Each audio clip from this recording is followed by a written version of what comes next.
Assalamualaikum warahmatullahi wabarakatuh. Innal hamdalillah nahmaduhu wa nasta'inu wa nastaghfiruh wa na'udzubillahi min syururi anfusina wa min sayyiatina a'malina may yahdihillahu fala mudhillalah wa may yudlil fala hadiyalah.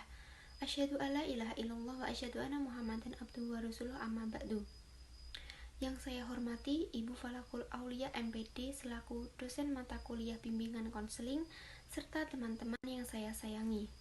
Pertama-tama marilah kita panjatkan puja dan puji syukur kehadirat Allah Subhanahu wa taala yang telah memberikan hidayah serta inayahnya sehingga kita dapat melaksanakan perkuliahan pada pagi hari ini.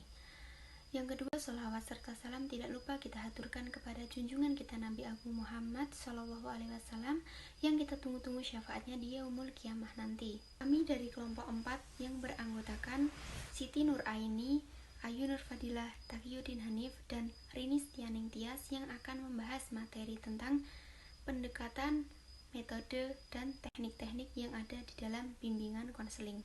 Materi yang pertama yaitu pengertian pendekatan, metode, dan teknik di dalam bimbingan konseling yang akan dijelaskan oleh Siti Nur Aini.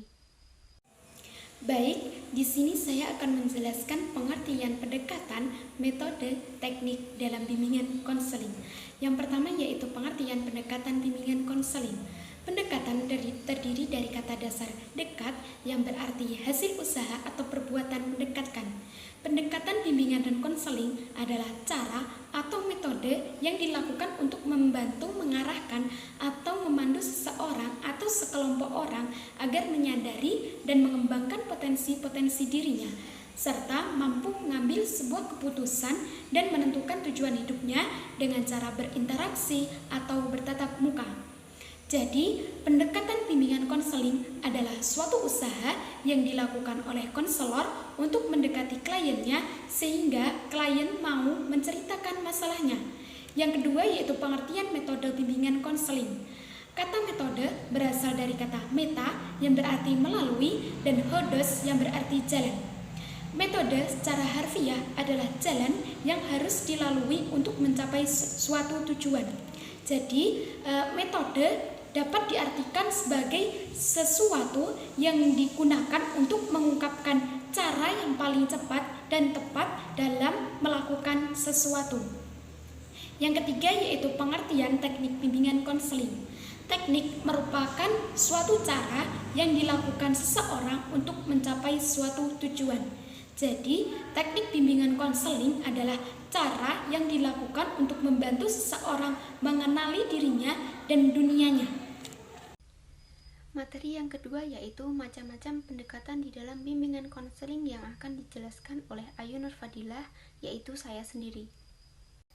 Macam-macam pendekatan di dalam bimbingan konseling yang pertama yaitu pendekatan non-direktif. Pendekatan non-direktif adalah suatu pendekatan perawatan psikis yang dilakukan dengan cara berdialog antara konselor dengan klien agar tercapai gambaran yang serasi antara ideal self atau diri klien yang ideal dengan actual self atau diri klien sesuai kenyataan yang sebenarnya.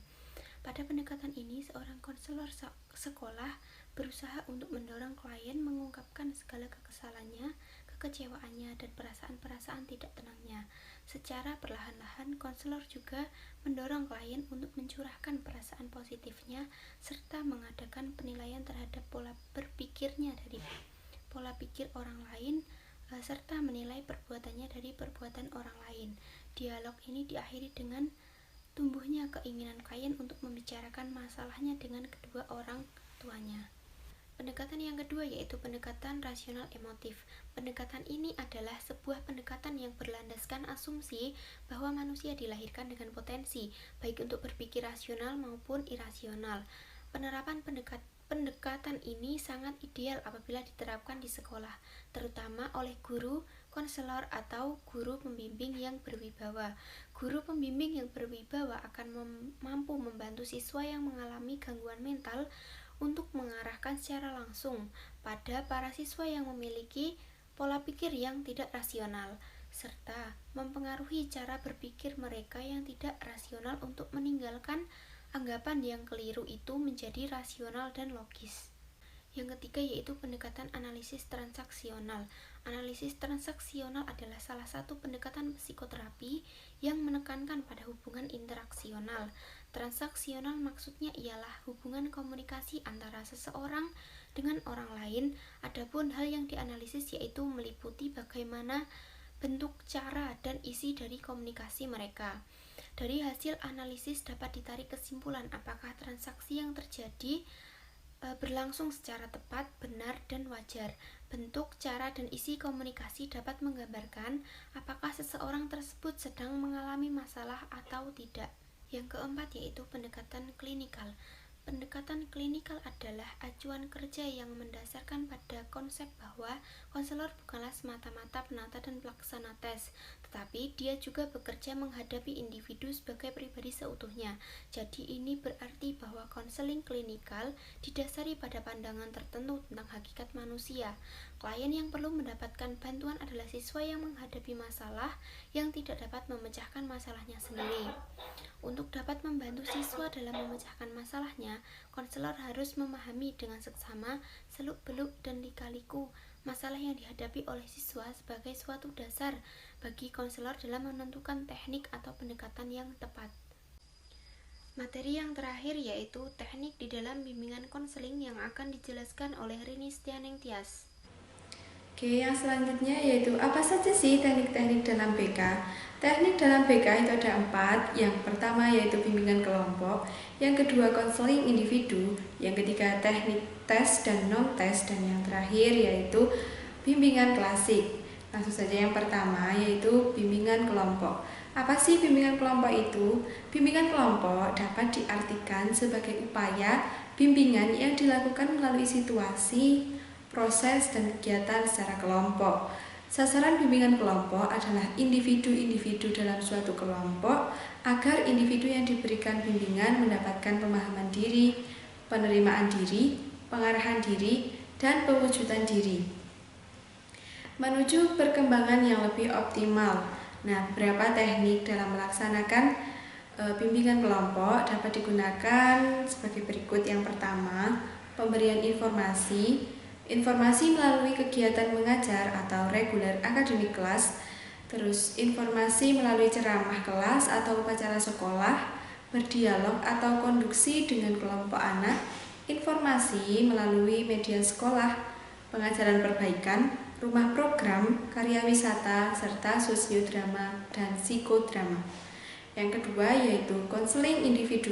Konseling individu merupakan salah satu cara untuk mempersembahkan bantuan secara perorangan, dan pelaksanaannya itu dilakukan dengan cara wajah ke wajah atau tatap muka secara langsung dengan konseling.